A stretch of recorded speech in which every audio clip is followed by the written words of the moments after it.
L'un des signes de la fin des temps est que les femmes s'éloignent des comportements islamiques en portant des vêtements qui ne cachent pas leur nudité, et en montrant leur beauté et leurs cheveux, ainsi que tout ce qui doit être couvert de leur corps.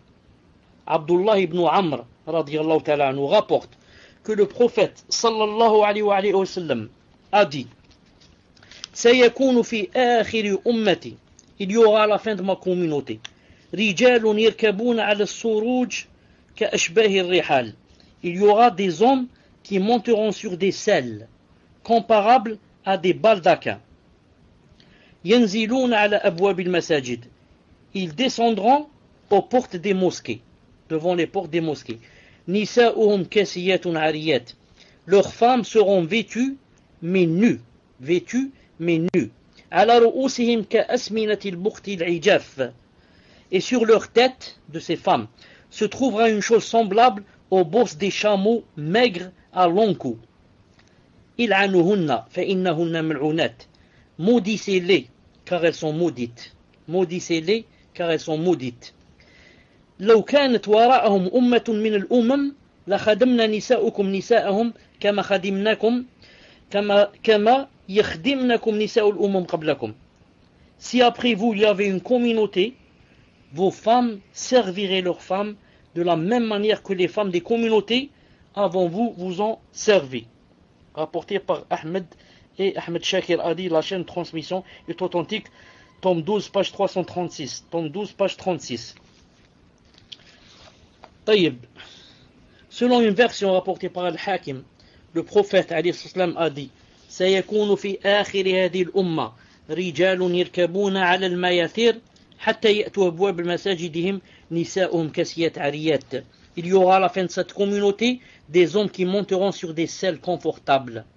Certains ont dit des voitures, des selles confortables, jusqu'à arriver aux portes de leur mosquée.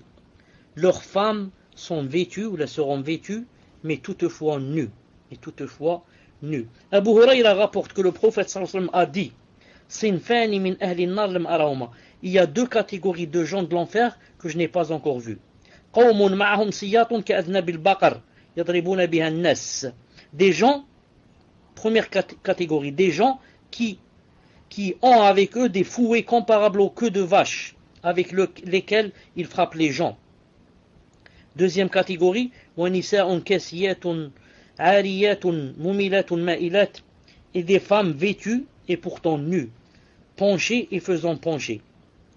رُؤُوسُهُنَّ كَأَسْمِنَةِ الْبُخْتِ الْمَائِلَةِ, leurs têtes sont comparables aux bosses penchées des chameaux à long cou. لَا يَدْخُلْنَ الْجَنَّةَ, elles n'entreront pas au paradis. وَلَا يَجِدْنَ رِيحَهَا, et ne sentiront pas son odeur. وَإِنَّ رِيحَهَا لَتُوجَدْ مِنْ مَسِيرَةِ كَذَا وَكَذَا, bien que son odeur soit sentie d'une distance telle et telle. Telle et telle. Rapporté par Muslim, tome 17, page 190. Taïb, ce qui nous intéresse ici, la deuxième catégorie. Et il y aura des femmes vêtues et pourtant nues. Vêtues et nues en même temps. Penchées et faisant pencher. Leurs têtes sont comparables aux bosses penchées des chameaux à long cou. Elles n'entreront pas au paradis et ne sentiront pas son odeur. Que veut dire ici? Yani, pencher et quoi? Et faisant pencher. Pencher et faisant pencher. 4 avis sont émis pour expliquer le sens de pencher faisant pencher. Premier avis. Pencher, elles sont penchées ces femmes-là, c'est-à-dire elles ont dévié de l'obéissance d'Allah Azza wa Jal. Et ce qu'il convient de préserver de la chasteté et autres. Elles sont penchées. Et faisant pencher, elles font pencher. Donc ces femmes-là, elles sont penchées et en même temps elles font pencher. Qu'est-ce que ça veut dire elles font pencher? Elles apprennent aux autres ce qu'elles font. Donc comprenez, elles-mêmes, elles sont loin de la charia et de l'obéissance d'Allah. Et en même temps elles apprennent à d'autres femmes. Voilà comment qu'il faut faire, voilà comment il faut profiter de la vie, voilà comment on fait avec un homme, voilà comment on fait, etc. Deuxième cas, deuxième avis. Qu'est-ce que ça veut dire pencher? Pencher, c'est-à-dire se pavanant dans leur démarche en balançant leurs épaules. Quand elles marchent, elles se pavanent et quoi? Et balancent leurs épaules. Troisième avis, pencher, c'est-à-dire elles se coiffent d'une coiffure penchée. C'est pour ça que les savants ont interdit à la femme qu'elle se coiffe en faisant l'arrêt comme ça sur le côté. Et elle fait descendre comme ça une mèche sur son front. Et il a dit, elle se coiffe d'une coiffure penchée. C'est la coiffure des prostituées qui leur est propre.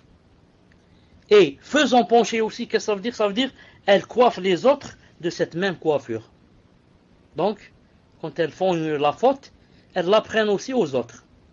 Tout ce qu'elles font comme faux, elles l'apprennent aussi aux autres. Et dernier avis, elles ont un penchant pour les hommes et les font pencher.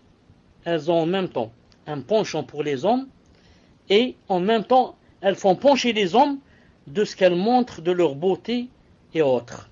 De ce qu'elles montrent de leur beauté et autres. Voir l'explication de Nawawi dans Sahih Muslim, tome 17, page 191. Abu Hurayra rapporte, parmi les signes de l'heure, il est qu'apparaissent des vêtements que porteront des femmes vêtues mais nues. Vêtues mais nues. Ces hadiths, voilà le dernier que je viens de citer, Al-Haythami a dit, on le retrouve en partie dans le Sahih. Et les transmetteurs sont ceux de Sahih. Si ce n'est Mohammed ibn al-Harith ibn Sufyan qui est digne de confiance. Voir Mujma' al-Zawaid, tome 7, page 327. Al-Muhim. Ces hadiths font partie des miracles de la prophétie. Car ce dont nous a informé le prophète islam, c'est produit. C'est produit avant notre époque et il est encore plus manifeste de nos jours. Plus manifeste de nos jours. Le prophète a appelé cette catégorie de femmes vêtues nues. Le prophète a appelé cette catégorie de femmes, comment qu'ils appelaient? Vêtues nues. Parce qu'elles portent des vêtements, mais malgré cela, elles sont nues. Car leurs vêtements ne remplissent pas le rôle de dissimulation du fait qu'ils sont fins et transparents. Comme la plupart des vêtements de femmes à notre époque. On a dit également que le sens de vêtue nue, ça veut dire elle vêt son corps, mais serre son foulard et porte des vêtements serrés afin de faire paraître les formes de son corps et de mettre en valeur sa poitrine et ses fesses, ou bien elle montre une partie de son corps. Elle sera alors châtiée pour cela dans l'au-delà. Le prophète a décrit ces femmes en disant vêtues nues, mais aussi penchées et faisant pencher. Leurs têtes sont comparables aux bosses penchées de chameaux, des chameaux à long cou. C'est une information au sujet d'une chose que l'on constate à cette époque. C'est comme s'il voyait notre époque et nous la décrivait. En effet, de nos jours, il y a des endroits connus sous le nom de salons de coiffure, où les femmes peuvent arranger leurs cheveux, les rendre beaux et leur donner toutes sortes de formes. Ces lieux sont généralement tenus par des hommes qui coiffent des femmes, des hommes qui touchent des salaires exorbitants. Subhanallah al-Azim.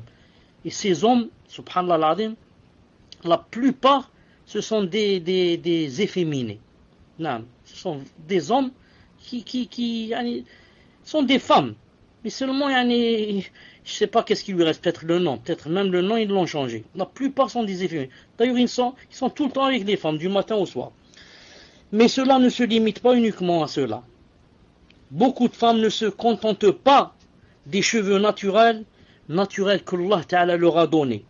Mais elles achètent ainsi des cheveux artificiels qu'elles rajoutent aux leurs pour qu'elles paraissent, ou pour que les cheveux paraissent plus doux, plus brillants et plus beaux. Tout cela afin d'attirer les hommes. Allah subhanahu wa ta'ala al-afiya, puisse Allah azza wa jalla, le Tout-Puissant, nous préserve.